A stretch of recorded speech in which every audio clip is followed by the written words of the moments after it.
जय आरसीएम। कैसे हैं आप?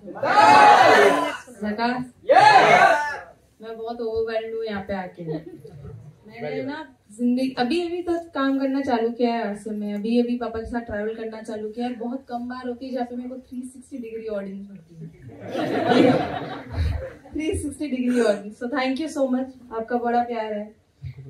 आप लोग इतना रिस्पेक्ट देते हो मुझे थोड़ा डाइजेस्ट नहीं होता क्योंकि करा मैंने कुछ नहीं है। जैसा कि पापा ने आप लोगों को बताया, एक्सपीरियंस आरसीएम का ज्यादा मेरे पास है नहीं। आप में से बहुत सारे लोग यहाँ पे हैं जो मेरे से ज्यादा जानते हैं आरसीएम के बारे में, और मैं आपको कुछ सिखा नहीं सकती आरसीएम के बारे में। बट एक चीज में एक्सपीरियंस मेरा ज्यादा है, वो है आरसीएम को करीब से देखने का, आरसीएम को जानने का। आरसीएम 23 साल का है, मैं 24 साल की हूँ, तो उस चीज का एक्सपीरियंस मेरे पास थोड़ा ज्यादा है। मैं जब भी स्टेज पे आती हूँ तो एक मोटिव के साथ आती हूँ कि मैं लोगों को मेरी स्टोरी बताना चाहती हूँ आरसीएम के थ्रू। सुनना चाहेंगे? पीछे वाले भी सुनना चाहेंगे? चलो, बात शुरुआत होती है जब मैं बहुत छोटी बच्ची थी। मैं बात कर रही हूँ 2nd 3rd ग्रेड की, जब मेरे को समझ में आने लगा था कि पापा कुछ ऐसा कुछ काम करते हैं। मुझे समझ में आने लगा था कि आरसीएम नाम की चीज है, क्योंकि लोग पागलपंती के साथ चिल्लाते रहते थे जय आरसीएम जय आरसीएम जय आरसीएम। तब मेरे को समझ में आने लगा भाई जय आरसीएम जैसी कोई चीज है, ऐसा लगता था मुझे। उस समय 2nd ग्रेड की बच्ची को, 2nd 3rd ग्रेड की बच्ची को एक पापा मम्मी ने स्कूल के टूर पे भेजा, शिमला। कहाँ पे? शिमला भेजा। स्कूल का टूर लगा था शिमला में, और वहां के लिए मेरे मम्मी पापा ने मेरे को 200-300 रुपए दिए थे खर्ची के लिए। जब हम लोग वहां पे शिमला पहुंचे तो मेरी टीचर ने मेरे को बोला, ये जो 200-300 रुपए तुमको मम्मी पापा ने दिए हैं, इससे तुम तुम्हारे मम्मी पापा के लिए कुछ लेके आ जाओ। आप सब लोग करते हैं ऐसा? जब भी आप कहीं जाते हैं बाहर घूमने, फैमिली मेंबर्स के लिए कभी ना कभी कुछ लेके आते हैं, फिर आस पड़ोस मिलने वालों के लिए कुछ ना कुछ लेके आते हैं। मैंने भी वही किया। उस समय मेरी मम्मी के लिए मैं बहुत अच्छी शॉल लाई थी शिमला से, और मेरे पापा के लिए एक वुडन पेन लेके आई थी शिमला से। मुझे उसकी शक्ल सूरत अभी तक याद है, उसके ऊपर कार्विंग थी, शिमला शिमला लिखा हुआ है, वुडन कलर का पेन था। मैं इतने प्यार से वो पेन लाई थी पापा के लिए, और जब मैं भिलवाड़ा आई, मैंने मेरे पापा को वो पेन दिया। मेरे पापा ने वो पेन फेंका और बोला, ये आरसीएम का नहीं है, मैं यूज नहीं करूंगा।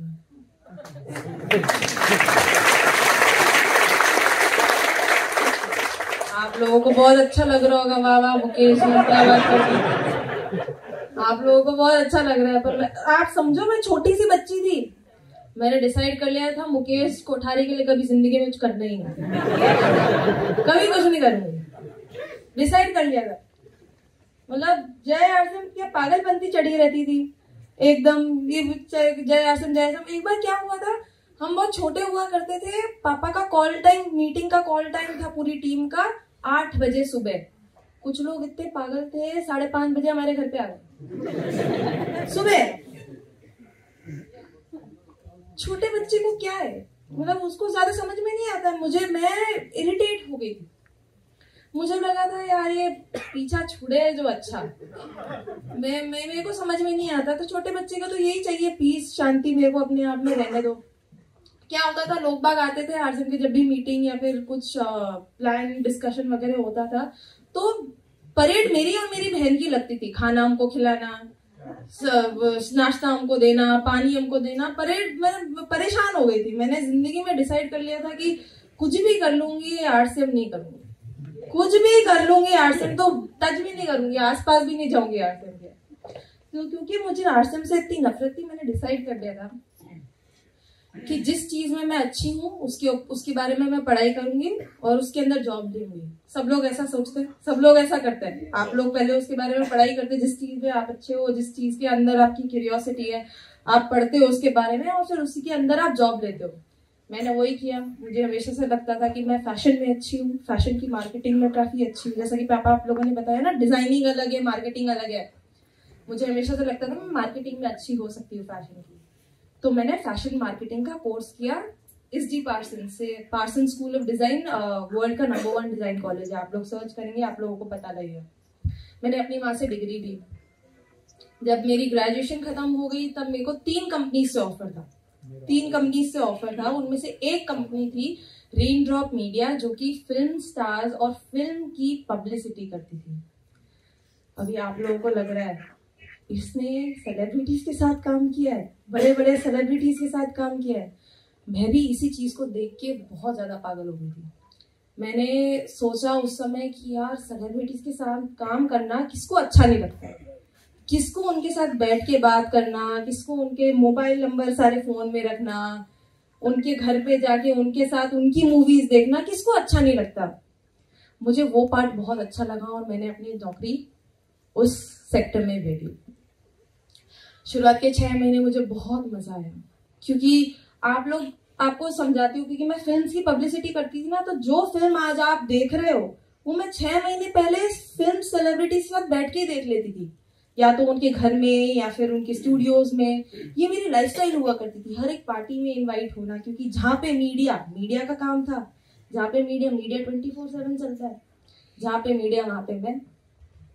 मुझे बहुत अच्छा लगता था शुरुआत के दिनों में। शुरुआत के 6 महीने में मुझे ऐसा लगा था मम्मी पापा से छुटकारा मिला। अरे वाह, कितनी अच्छी लाइफस्टाइल है मेरी, तो जबरदस्त मजा आ गया, पैसे भी अच्छे आ रहे हैं। पापा मम्मी कुछ बोल ही नहीं सकते, क्या ही बोलेंगे, अब तो मेरे पैसे, कुछ नहीं बोल सकते। But little did I know, 6 महीने के बाद मेरा एक प्रमोशन लगा और मेरे को और बड़ी सैलरी मिलने लगी। पर वो मेरे को रियलाइज नहीं हुआ कि अगर मेरी सैलरी बढ़ेगी तो वर्कलोड भी तो बढ़ेगा। मेरा वर्कलोड बढ़ गया बहुत ज्यादा। आप मानेंगी नहीं, मैं अकेली लड़की बॉम्बे जैसी शहर में रहती थी अकेले, और मैं रोज सुबह 8 बजे घर से बाहर निकलती थी और रोज रात में 3 बजे घर पे आती थी। मर गई थी मैं काम करते करते। ऐसा तो था नहीं कि मैं काम नहीं कर रही हूँ, मेरे को कोई जबरदस्ती पैसे दे रहा है, ऐसा तो था नहीं। मैं काम कर रही हूँ इसलिए पैसे मिल रहे हैं मुझे, पर किस चीज के लिए मिल रहे थे? मैं एंजॉय भी नहीं कर सकती थी। सैटरडे संडे मेरे को ऑफ नहीं मिलता था। मेरे को मम्मी पापा से मेरी एक हफ्ते में एक बार बात हो जाए, वही बहुत बड़ी बात हुआ था। खुद के लिए टाइम नहीं था। जिस नौकरी को मैं इतना प्यार करती थी, उस नौकरी से मुझे प्यार नहीं रहता, क्योंकि मैं सिर्फ अब उठ के बस काम खत्म करना चाहती थी। बस ये मेरी लाइफस्टाइल हो चुकी थी। मैं क्यों कर रही थी मुझे नहीं पता। उस समय क्या हुआ कि मुझे एक बात याद आई पापा की। मैं जब ये नौकरी ले रही थी ना, तब मेरे को पापा हमेशा बोलते थे कि तू 2 साल काम तो करके देख ले, तुझे समझ में आ जाएगा तेरी नौकरी में और मेरी चीज में क्या डिफरेंस है। तो मैं क्या कंपैरिजन खूब करती थी, अभी भी करती हूँ पापा से, खूब कंपैरिजन करती थी। मुझे रियलाइज हुआ कि यार मेरे ऐसा तो है नहीं कि मैं मेरे पापा से बहुत ज्यादा कमा रही हूँ। मेरे पापा मेरे से ऑब्वियसली बहुत ज्यादा कमाते हैं, पर मेरे पापा आराम से काम करते हैं, लगन के साथ काम करते हैं, पैशन के साथ काम करते हैं। जिस चीज में मेरे लगन ही नहीं है, पैशन ही नहीं है, मैं कैसे काम करूं? मैंने मेरे पापा को सिर्फ वैसे ही काम करते हुए देखा है, मस्ती में काम करते हुए देखा है, और मेरे वो काम में मेरी मस्ती रही नहीं थी। उस दिन मैंने ऐसा सोचा कि शायद मेरे पापा जो करते हैं वो ठीक ही है। बस ऐसा लगता था कि जो करते हैं वो ठीक ही है, फिर भी मेरे लिए नहीं है। ये मेरा फर्स्ट रियलाइजेशन था कि ठीक है, आरसीएम है, कुछ कर लेंगे, ठीक है। बट फिर 1 साल हो गया मेरी नौकरी को। 1 साल खत्म होने के बाद कुछ ऐसा हुआ जो बहुत बड़ा डिसीजन था मेरा आरसीएम करने के पीछे। बहुत बड़ा, ये सबसे बड़ा रीजन था मेरा कि मैंने डिसाइड कर लिया कि शायद आरसीएम से बेटर कुछ है नहीं। मैं बात कर रही हूँ एआई की, आर्टिफिशियल इंटेलिजेंस की। आप में से कितने लोगों को आर्टिफिशियल इंटेलिजेंस के बारे में पता है? काफी लोगों को पता है। जिन लोगों को पता नहीं है मैं आपको समझाती हूँ, सब्र रखिए। मैं अगर नहीं आए समझ में तो बताना। सिंपल सी भाषा में आर्टिफिशियल इंटेलिजेंस को अगर समझाना चाहूँ तो आप लोग जब छोटे बच्चे हुआ करते थे तब आप सोचते थे कि यार जब मैं बड़ी होंगी या फिर होऊंगा तब मेरा सारा काम एक कंप्यूटर करने लग जाएगा। सोचते थे ऐसा? सो गए क्या सब लोग? सो गए सब लोग?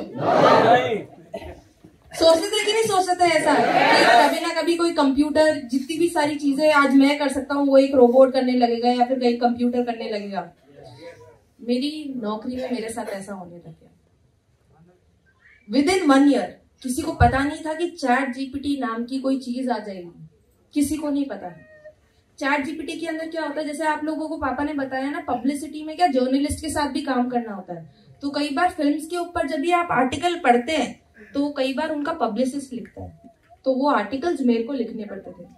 यूजुअली चैट जीपीटी के आने से पहले वो काम मेरा 2 दिन का काम हुआ करता था, क्योंकि 2 दिन के काम में पहले मेरे को वो मूवी देखनी पड़ती थी, सेलिब्रिटी का इंटरव्यू लेना पड़ता था, लैपटॉप खोल के लिखो और फिर बॉस अप्रूव करता था। पर चैट जीपीटी के आने के बाद आज वो 2 दिन का काम मेरा सिर्फ 5 मिनट का काम हुआ था।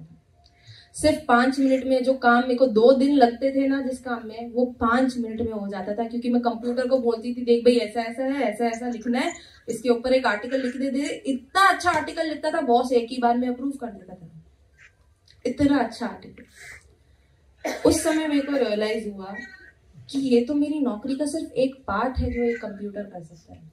धीरे धीरे कंप्यूटर क्या क्या करने लगेगा मुझे भी नहीं पता चलेगा। धीरे धीरे मेरी नौकरी मेरी भी नहीं रहेगी, कंप्यूटर कर लेगा।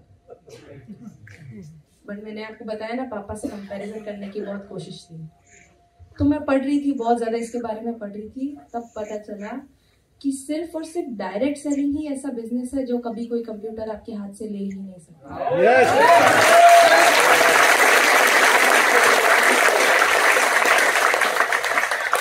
जानना चाहेंगे क्यों? जो लोग नहीं जानना चाहते वो चलो बताती हूँ।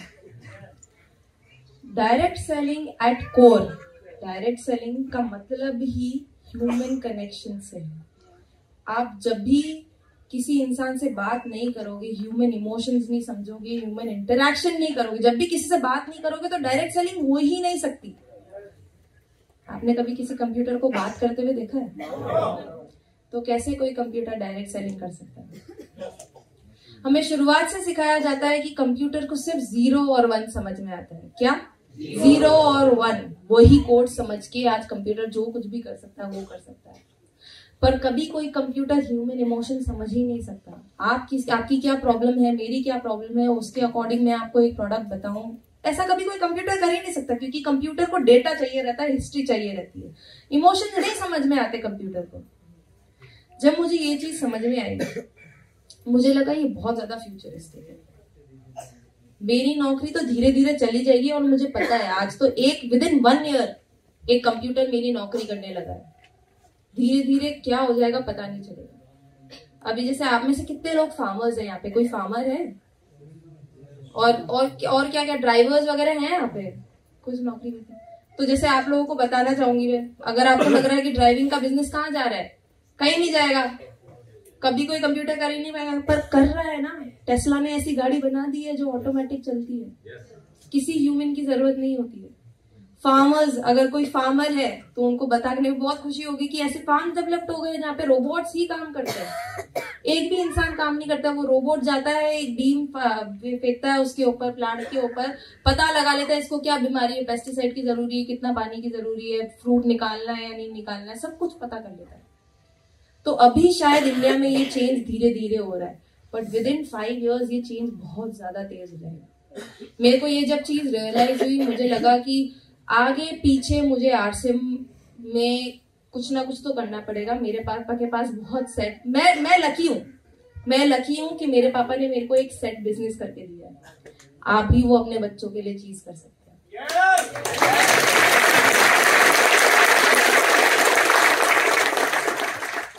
ठीक है, फिर भी अगर ये मेरे को पता भी चल गया था, फिर भी मेरे पास एक स्ट्रॉन्ग पर्पस नहीं था। मेरे पास अभी तक सिर्फ रीजंस थे आरसीएम करने के, मेरे पास एक पर्पस नहीं था आरसीएम क्यों करना चाहिए। फिर एक दिन क्या हुआ, ये मेरी नौकरी को 1.5 years हो चुके थे। मैं आपको अभी की बात बता रही हूँ, मार्च पिछले साल की बात बता रही हूँ। सब लोगों ने प्रियंका चोपड़ा का नाम सुना है? yes! प्रियंका चोपड़ा अमेरिका से इंडिया आई थी किसी काम से, और क्योंकि मैं उसकी पब्लिक रिलेशन मैनेजर थी, ऑफ कोर्स मेरा काम था उसको इंटरव्यूज करवाना, उसका अगर वो स्टेज पे आ रही है तो उसको बताना कि क्या बोलना है, सारी स्क्रिप्ट होती है उसकी। क्योंकि इतना बड़ा प्रोग्राम था तो मेरी कंपनी की जो बॉस थी, जिस कंपनी में मैं काम कर रही थी, उस कंपनी की बॉस भी आई उस प्रोग्राम में। और प्रियंका चोपड़ा को क्या, मैंने पूरी स्क्रिप्ट दी थी कि देख भाई ऐसा ऐसा बोलना है, ऐसा नहीं बोलना है, मीडिया वाले बैठे हुए हैं, कुछ भी बोल दोगे तो हर कुछ ही लिख देंगे, तो आराम से साफ सुथरा अच्छे से बोलना। प्रियंका चोपड़ा को बुलाया, वो स्टेज पे आई, बोलने लगी। बोलते बोलते उसने कुछ ऐसा बोल दिया जिसको नहीं बोलना चाहिए था, और मेरी बॉस मेरे ऊपर चढ़ना चालू। मेरी बॉस ने, तेरा दिमाग खराब है, तेरे को बताया तो था कि ऐसा ऐसा नहीं बोलना है, नहीं तो जर्नलिस्ट हर कुछ लिख देंगे। मेरी क्या मिस्टेक, प्रियंका चोपड़ा का मुंह है, आएगी बोलेगी जाएगी, मेरी क्या मिस्टेक, मैंने तो बता दिया। इसमें मेरी कैसे मिस्टेक हो गई? जब उसने आया है, मैंने स्क्रिप्ट दे दी, इसमें कैसे मेरी मिस्टेक हो गई? सारे बॉस ऐसे ही होते हैं, खड़ूस, सारे बॉस समझते ही नहीं है रीजन, एक भी रीजन नहीं समझते। मेरी बॉस ने, जो मेरी मिस्टेक भी नहीं थी, उसके ऊपर मेरे को इतना रुलाया उस दिन। लड़कियां समझेंगी, उस दिन मैंने काजल मस्कारा पहन रखा हुआ था, रोते रोते सब कुछ साथ में आता था। पैंडा, किसी पैंडा को देखा है किसी ने? पैंडा कैसी लग रही थी? पैंडा एकदम काला काला आंखें, एकदम ऐसी ऐसी हो गई। इतना रुलाया मेरी बॉस ने मुझे।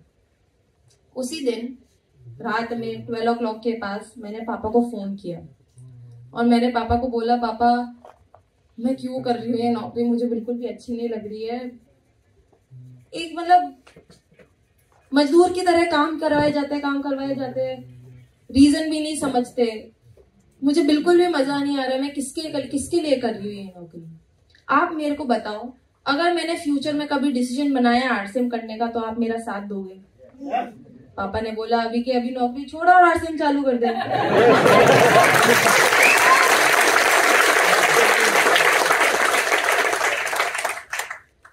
पर ये मैंने जोश में बोल दिया था। सुबह उठ के ऐसा रिग्रेट हुआ मुझे, अरे भाई क्यों बोला मैंने ऐसा। मैं रेडी हूँ कि नहीं हूँ आरसीएम के लिए मुझे कैसे पता, अभी तो ये नौकरी कैसे छोड़ूंगी, क्या करूंगी।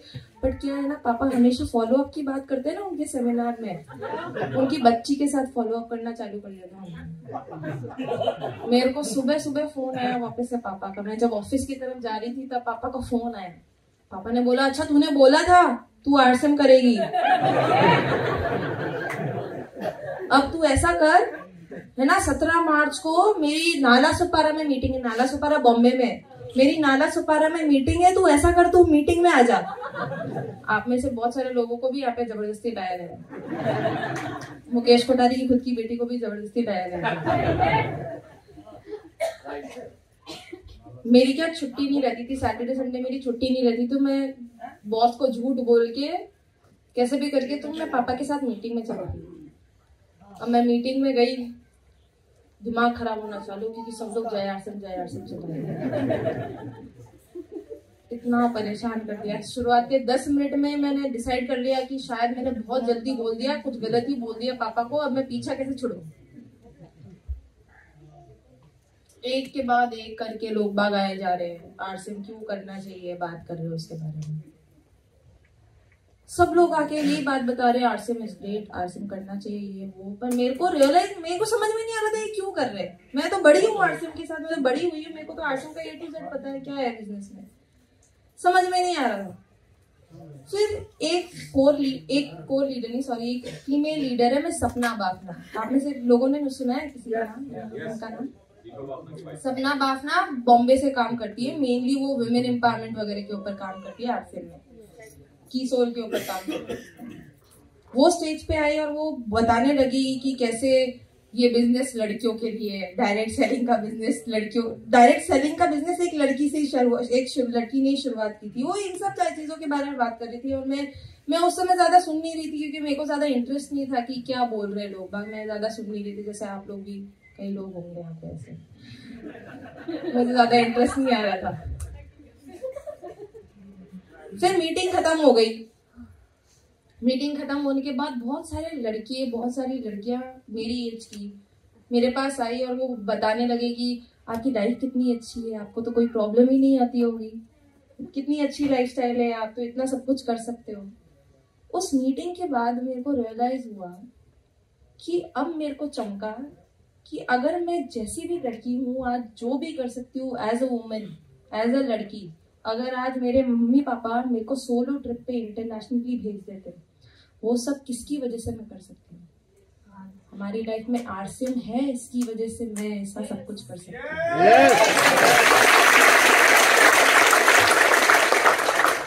अगर हमारी लाइफ में आरसीएम नहीं होता, अगर पापा आरसीएम नहीं करते, तो आज जो कुछ भी मैं एज ए लड़की कर पाई हूँ वो मैं कभी नहीं कर पाती, कभी भी नहीं कर पाती। मैंने जो भी मेरे करियर के थ्रू सीखा मैं कभी नहीं सीख पाती। और जब ये मेरे को रियलाइज हुआ ना, तब मैं चाहती थी कि ये स्टेज जो आज मैं यहाँ पे जहाँ पे हूँ, वो स्टेज में बाकी लड़कियों को भी एक्सटेंड करना चाहूंगी। क्योंकि अगर मेरी लाइफ में सिर्फ आरसीएम की वजह से इतने सारे चेंजेस आ सकते हैं, तो बाकी सारी महिलाओं की लाइफ में क्या क्या हो सकता है।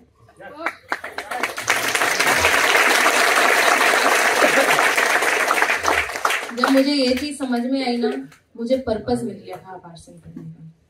मुझे पर्पस जैसे ही मिला, मैंने खुद पापा को फोन किया और पापा को बोला कि पापा मैं 17 मार्च को है ना पेपर ही डाल रही हूँ, अपने कंपनी में रेजिग्नेशन लेटर डाल रही हूँ। 1 मई से आरसीएम फुल टाइम करना चालू कर दूंगी। और मैंने वही किया। 7 मई को आप सब लोगों ने देखा होगा नेक्स्ट जनरेशन का इवेंट, बहुत सारे लोगों ने नहीं देखा है तो कभी यूट्यूब पे देखना। उधर से मेरी आरसीएम की जर्नी चालू हुई। अभी बहुत सारे लोग, आप लोग मेरे को बहुत कुछ सिखा सकते हैं, बट क्योंकि मेरे पास ये स्टेज है, पापा की वजह से मेरे पास ये स्टेज है, तो मैं यहाँ पे इन रीजंस के बारे में इसलिए बात करती हूँ क्योंकि ये 3 रीजंस ऐसे अतरंगी से रीजन नहीं है। ये सिर्फ मेरे रीजंस ही नहीं है, ये आपके रीजंस भी हैं। अगर आप गौर करके इसके बारे में सोचे तो सबकी नौकरी सबको परेशान करती है, सबका बॉस सबको परेशान करता है, सबकी नौकरी सबके हाथ से जाने वाली है। और वुमेन एम्पावरमेंट सिर्फ आज एक लड़की का काम नहीं रहा है, लड़कों का भी इक्वल काम हो गया है। सिर्फ एक लड़का ही घर नहीं चलाता है, लड़की भी इक्वली साथ देती है उस चीज में। तो क्योंकि ये जो 4 रीजन जो मैंने आपको बताए हैं, ये सिर्फ मेरे रीजंस नहीं, आपके भी रीजंस है। और अगर आपके रीजंस नहीं है तो अगर आप किसी को आगे फ्यूचर में किसी को ज्वाइन कराए, उनके रीजंस बन सकते हैं, स्पेशली यूथ। एआई का जो ये पॉइंट है ना, ये सबसे बड़ा रीजन था मेरा आरसीएम करने का। आप किसी भी यूथ को जाके इसके बारे में अगर समझाएंगे तो वो समझेंगे, क्योंकि हर यूथ को पता है कि एआई कैसे कैसे उनकी जॉब ले रहा है। इसी के साथ मैं अपनी बातों को विराम देना चाहूंगी, क्योंकि आप लोगों को लग रहा है मुकेश जी कोठारी को कब बुलाएंगे वापस से। आप लोग यही सोच रहे हैं कि किसको माइक पकड़ा दिया, इसके लिए तो नहीं आए थे हम। But anyways, thank you so much, आप लोगों ने मेरे को सुना।